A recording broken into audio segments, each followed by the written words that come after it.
ಒಂದು ಕಡೆ ಬಾಯ್ಕಾಟ್ ಮಾಲ್ಡೀವ್ಸ್ ಅಂತ ದೊಡ್ಡ ಅಭಿಯಾನ ನಡೀತು ಭಾರತದ ಕಡೆಯಿಂದ. ಅನೇಕರು ಮಾಲ್ಡೀವ್ಸ್ಗೆ ನಾವು ಹೋಗಬಾರ್ದು, ಮಾಲ್ಡೀವ್ಸ್ ಪ್ರವಾಸಕ್ಕೆ ನಾವು ಹೋಗ್ತಾ ಇಲ್ಲ, ಟಿಕೆಟ್ ಬುಕ್ ಮಾಡಿದ್ರು ಕ್ಯಾನ್ಸಲ್ ಮಾಡಿದ್ದೀವಿ, ಇದೆಲ್ಲ ನಡೀತಾ ಬರ್ತಾ ಇತ್ತು. ಮಾಲ್ಡೀವ್ಸ್ ಜೊತೆಗಿನ ಸಂಘರ್ಷದ ವೇಳೆಯಲ್ಲಿಯೇ ಪ್ರಧಾನಮಂತ್ರಿಗಳು ಒಂದು ಕಡೆ ಲಕ್ಷದ್ವೀಪದಲ್ಲಿ ಚೇರ್ ಹಾಕಿ ಕೂತ್ಕೊಂಡು ಮೆಸೇಜನ್ನು ಕೊಟ್ಟಿದ್ದರು. ಮಾಲ್ಡೀವ್ಸ್ಗೆ ಪರ್ಯಾಯವಾಗಿ ನಮ್ಮ ಭಾರತದಲ್ಲಿಯೇ ನಮಗೆ ಲಕ್ಷದ್ವೀಪ ಇದೆ ಅಂತ ಆ ಒಂದು ಸಂದೇಶದ ಸಾರ.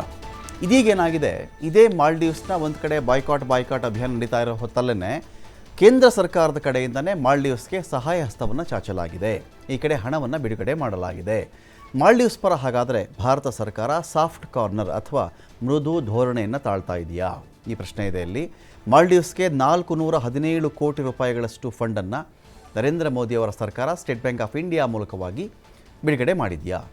SBIನ ಮೂಲಕ ಇನ್ನೂ 1 ವರ್ಷಕ್ಕೆ ತನ್ನ ಬೆಂಬಲವನ್ನು ವಿಸ್ತರಣೆ ಮಾಡ್ತಾ ಇದೆ.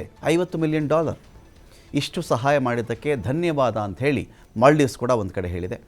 ವಿದೇಶಾಂಗ ಸಚಿವ ಎಸ್ ಜೈಶಂಕರ್ಗೆ ಮಾಲ್ಡೀವ್ಸ್ ಮನವಿಯನ್ನು ಮಾಡಿಕೊಂಡಿತ್ತು.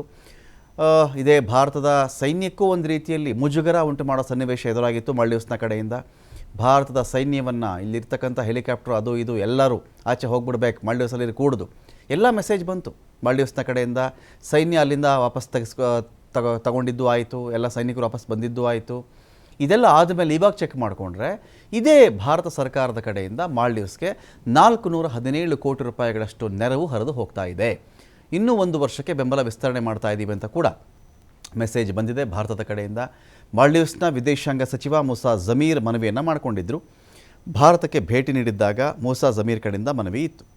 ಸಾಕಷ್ಟು ಸಂಘರ್ಷ ಇತ್ತು ಮಾಲ್ಡೀವ್ಸ್ ಜೊತೆಗೆ. ಲಕ್ಷದ್ವೀಪಕ್ಕೆ ಒಂದು ಕಡೆ ನರೇಂದ್ರ ಮೋದಿ ಅವರು ಭೇಟಿ ಕೊಟ್ಟಿದ್ದರು.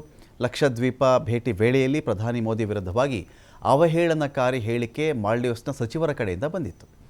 ಯಾರಾದರೂ ಈ ಥರದ ಸೂಟ್ ಹಾಕ್ಕೊಂಡು ಡೈವ್ ಮಾಡ್ತಾರಾ, ನೀರಲ್ಲಿ ಬೀಳ್ತಾರಾ, ಧುಮುಕ್ತಾರಾ ಅಂತೆಲ್ಲ ಒಂಥರ ಅವಹೇಳನ ಮಾಡಲಾಗಿತ್ತು. ತದನಂತರದಲ್ಲಿ ಮಾಲ್ಡೀವ್ಸ್ಗೆ ಸಾಕಷ್ಟು ಸಂದೇಶವನ್ನು ಮಾತನಾಡಿರಲಿಲ್ಲ, ತಮ್ಮ ಕೃತಿಗಳ ಮೂಲಕವಾಗಿಯೇ ಕೊಟ್ಟಿತ್ತು ಭಾರತ. ಆದರೆ ಈಗ ನೋಡಿದ್ರೆ ಇದೇ ಮಾಲ್ಡೀವ್ಸ್ಗೆ ಭಾರತದ ಕಡೆಯಿಂದ ನೆರವಿನ ಹಸ್ತ ಹೋಗ್ತಾ ಇದೆ. ಮಾಲ್ಡೀವ್ಸ್ಗೆ ಒಂದು ಕಡೆ ಇದೇ ಮಾಲ್ಡೀವ್ಸ್ ಚೀನಾದ ಜೊತೆಗೂ ಸಂಪರ್ಕದಲ್ಲಿದೆ. ಚೀನಾ ಜೊತೆ ಸಂಪರ್ಕ ಬಂದ ಮೇಲೇ ಭಾರತದ ಸೈನ್ಯವನ್ನು ಇಲ್ಲಿ ಇರಕ್ಕೆ ನಾವು ಬಿಡಲ್ಲ, ನೀವು ಹೊರಟೋಗಿ ನಮಗೆ ಬೇಡ ಅಂತ ಸೇಮ್ ಮಾಲ್ಡೀವ್ಸ್ ಮಾತನಾಡಿತ್ತು. ಸೈನಿಕರು ಆಚೆ ಬಂದಿದ್ದಾಯಿತು. ಆ ಕಡೆ ಚೀನಾ ಜೊತೆಗೂ ಚೆನ್ನಾಗಿದೆ ಮಾಲ್ಡೀವ್ಸು, ಚೀನಾ ಸಹಕಾರವನ್ನು ಕೂಡ ಪಡ್ಕೊಳ್ತಾ ಇದೆ. ಈಗ ನೋಡಿದ್ರೆ ಭಾರತ ತನ್ನ ಬೆಂಬಲವನ್ನು ಮಾಲ್ಡೀವ್ಸ್ಗೆ ಹೇಗೆ ಕೊಟ್ಟಿದೆ ಅಥವಾ ಸಹಾಯ ಹಸ್ತವನ್ನು ಹೇಗೆ ಚಾಚಿದೆ ಎನ್ನುವುದೇ ಒಂಥರ ವಿಸ್ಮಯದ ರೀತಿ ಕಾಣಿಸ್ತಾ ಇದೆ.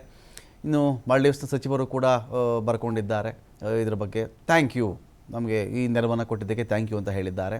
SBIನ ಮೂಲಕವಾಗಿ ಕೆಲವು ಫಂಡ್ ಅವರಿಗೆ ಬಿಡುಗಡೆ ಆಗುತ್ತೆ. 1 ವರ್ಷಕ್ಕೆ, ಮುಂದಿನ 1 ವರ್ಷಕ್ಕೆ ಭಾರತದ ಬೆಂಬಲ ಅವರೊಂದಿಗೆ ಮುಂದುವರೆದಿದೆ ಕೂಡ.